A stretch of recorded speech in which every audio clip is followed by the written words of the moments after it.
શરીરનો મેલ ઉતારી શકતો નથી, તારો શરીર ગંધાય છે. લશ્કર નો જે હોય એમાં ઈ પણ એક મુખ્ય માણસ હતો. આમ એની સામે આ મહાત્મા એવું બોલ્યા, પેલો ભાઈ તો એકદમ શરક થઈ ગયો કે આ મહાત્મા શું બોલી રહ્યા છે. મહાત્મા કહે છે ભૂંડ હલી નીકળ્યો છે. જવાબ ખપે છે શાસ્ત્રમાં નરક અને સ્વર્ગ વિશે શું લખેલું છે. હાલ ચાલતી પકડ.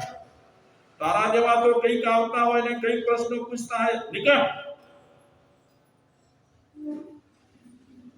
હર હર તું અપમાન કર્યું. આ મોટા માણસને પલ્લવારમાં પાયનો કરી નાખ્યો. સંતાય આવું સંતાય જશો તમે. આ તો હજી ધીમે ધીમે બોલ્યો. પણ એ મહાત્માએ તો બહુ જ કડક શબ્દ વાપર્યા. એવા કડક શબ્દ વાપર્યા. સહન થાય આવું, સહન થાય આવું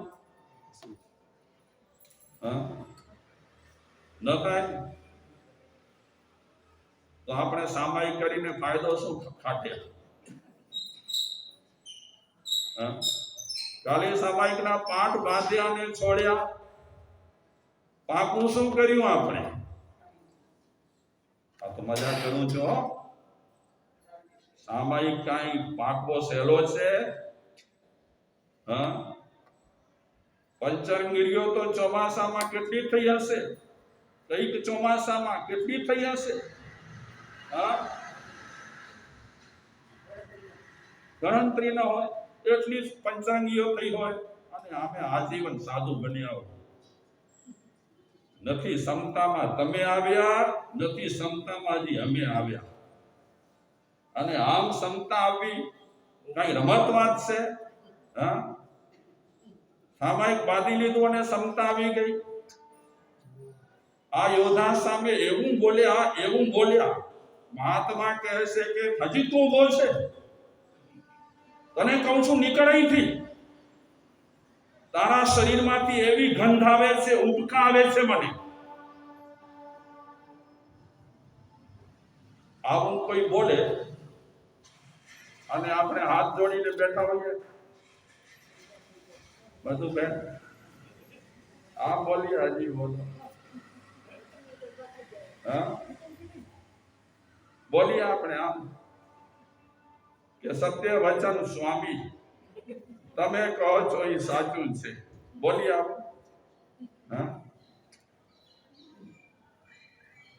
સમતા કોઈના માટે સહેલી નથી. સમતાની વાતો સહેલી છે, પણ સમતા જીવનમાં જામવી, સમતા જીવનમાં પાકવી એટલી સહેલી નથી. દીક્ષા પર્યાયના વર્ષો નીકળી ગયા હોય અમારા, તોય સમતા આવી ન હોય.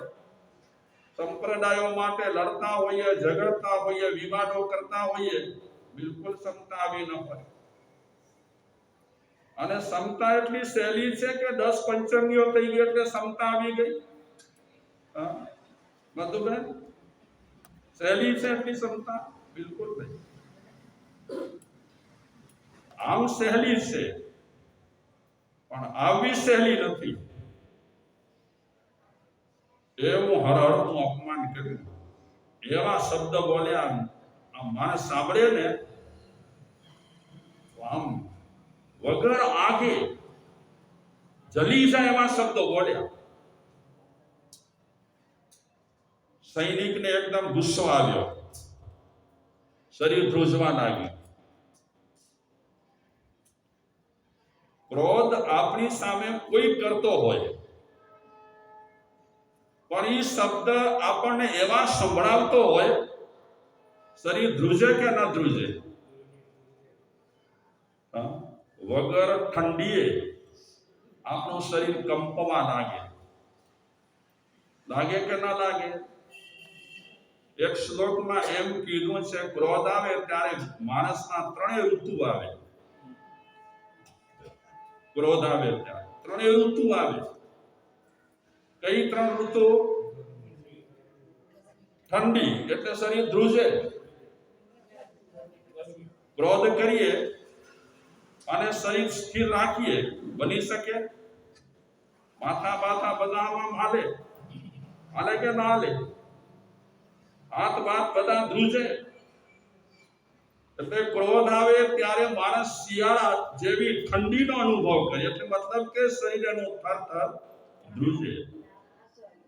હા, પછી ગરમીમાં ઉકળાટ થાય ને. ક્રોધ આવે ત્યારે માણસના શરીરમાં ગરમી પેદા થાય. કેવી ગરમી! શિયાળામાં પરસેવો છૂટે. ગુસ્સો કર્યા પછી ઘણા લોકો કે પંખો ચાલુ કર, એસી ચાલુ કર, મને બહુ ગરમી થાય છે. હોય નહીં ગરમી, પણ ક્રોધ વખતે માણસમાં ગરમી આવી જાય. ત્રીજી ઋતુ વરસાદ ઋતુ. જેમ વરસાદ પડે અને કાદવ કીચડ થઈ જાય, તેમ જ્યારે ક્રોધ આવે છે ત્યારે આપણા જીવનમાં કાદવ કીચડ પેદા થાય.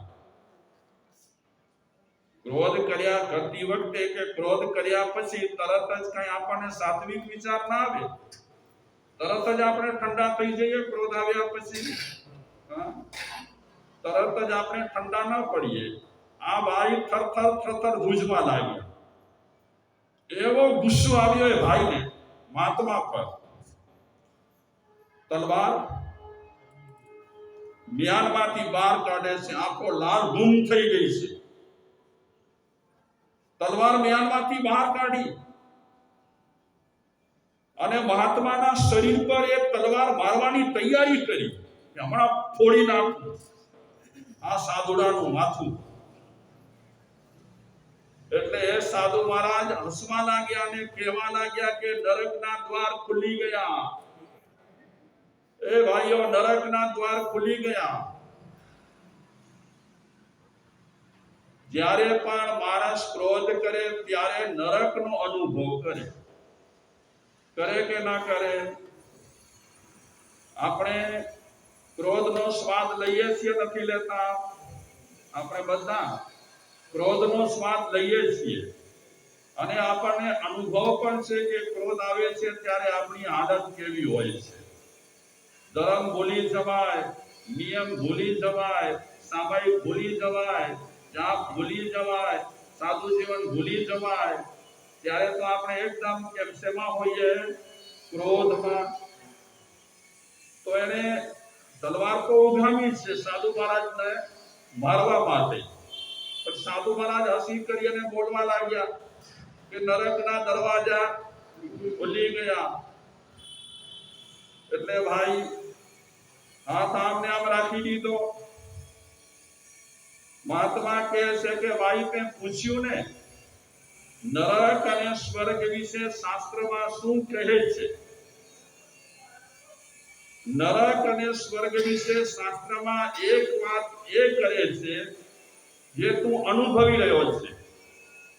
અત્યારે તું સ્વર્ગમાં નથી, અત્યારે તું નરકમાં છે. મનુષ્ય હોવા છતાં પણ નરકમાં છે. એનો મતલબ છે કે તું અત્યારે નરકનો અનુભવ કરી રહ્યો છે.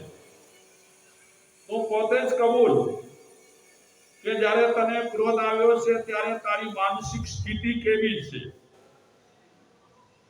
ઉશ્કેરાટ કેટલો છે તને? ગુસ્સો કેટલો છે? સાધુ જેવા સાધુને પણ તલવાર મારવા માટે તું તૈયાર થઈ ગયો છે.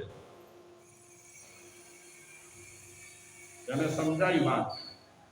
એ યોદ્ધાને વાત સમજાઈ કે સંતે મને નરક વિશે વાસ્તવિક વાત કરી અને પ્રેક્ટિકલ રીતે મને સમજાવ્યું કે નરક એટલે શું. માણસ જ્યારે પણ ક્રોધ કરતો હોય, ગમે ત્યાં હોય, ત્યારે માણસ માટે 5 મિનિટ માટે, 10 મિનિટ માટે, 15 મિનિટ માટે જ્યાં સુધી ક્રોધ ચાલે અને જ્યાં સુધી ક્રોધની અસર ચાલે ત્યાં સુધી આપણે મર્ત્યલોકમાં બેઠા હોવા છતાં પણ આપણે નરકનો અનુભવ કરતા હોઈએ છીએ. એ ભાઈએ તલવાર હેઠે મૂકી દીધી, નીચે મૂકી દીધી, મહાત્માના ચરણ પકડ્યા, રડ્યો, માફી માંગી કે મહાત્મા હું તમને સમજી ના શક્યો. મહાત્મા કહે છે હું તને સમજાવતો હતો. તે પ્રશ્ન કર્યો હતો ને કે નરક અને સ્વર્ગ વિશે શાસ્ત્ર શું કહે છે. મારે શાસ્ત્રની વાત જાણવી છે. નરકનો શું અભિપ્રાય, સ્વર્ગનો શું અભિપ્રાય. મહાત્મા કહે છે કે જો ભાઈ હમણાં સ્વર્ગના દરવાજા ખુલી ગયા છે. થોડી વાર પહેલા નરકના દરવાજા ખુલ્યા હતા, થોડી વાર પછી અત્યારે શેના દરવાજા ખુલી ગયા? સ્વર્ગના. કારણ કે અત્યારે તું નમ્ર થઈ ગયો, અત્યારે તું પ્રેમ કરતો થઈ ગયો, અત્યારે તું સ્નેહ કરતો થઈ ગયો, અત્યારે તારામાં લાગણી ના એકદમ ધોધ છૂટ્યા છે. એટલે અત્યારે નરકના દરવાજા બંધ થઈ ગયા છે અને સ્વર્ગના દરવાજા ખુલી ગયા છે. મહાત્મા કહે છે શાસ્ત્રોમાં તો કહેવું છે કે નરકનું સ્થાન ફલાણા ઠેકાણે છે અને સ્વર્ગનું સ્થાન ફલાણા ઠેકાણે છે. પણ આપણા જીવનમાં જ આપણે નરકને પણ પેદા કરી શકીએ છીએ અને સ્વર્ગને પણ પેદા કરી શકીએ છીએ. જ્યારે ક્રોધ કરીએ છીએ ત્યારે આપણે આ મર્ત્ય લોકમાં બેઠા છતાં પણ નરક પેદા કરીએ છીએ અને આ જ મર્ત્ય લોકમાં જ્યારે આપણે સાત્વિક વિચાર કરીએ, પ્રેમસભર વિચાર કરીએ, લાગણીપૂર્વકના વિચારો કરીએ ત્યારે આપણે સ્વર્ગમાં ન હોવા છતાં પણ સ્વર્ગ જેવો આપણે અનુભવ કરતા હોઈએ છીએ.